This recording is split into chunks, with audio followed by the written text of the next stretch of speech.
Pour parler de cette deuxième vague en France et en Europe, Roman Rousier, vous êtes directeur délégué de l'Institut Curie à Saint-Cloud en région parisienne. Qu'attendez-vous déjà ce soir des annonces de la part d'Emmanuel Macron? Aujourd'hui, on attend des indications claires de priorisation des soins. On va faire effectivement face à cette deuxième vague. Il ne faut pas oublier qu'on a aussi des patients qui n'ont pas le Covid et qui ont d'autres pathologies graves, comme le cancer. Moi, je traite des cancers.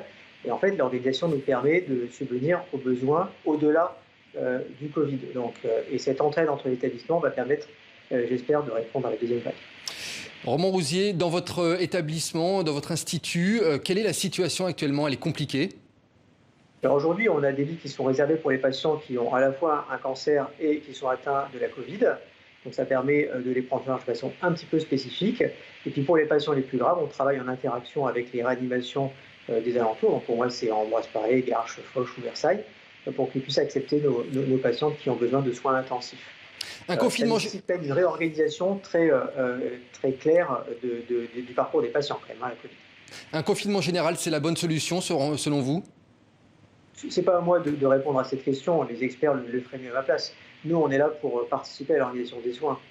Maintenant, c'est vrai qu'il faut que le système de santé soit capable de répondre à cette deuxième vague. Est-ce que c'est un confinement? Est-ce que c'est augmenter le couvre-feu? Est-ce que ce sont d'autres solutions? Ça, ce sont les experts des maladies infectieuses d'y répondre.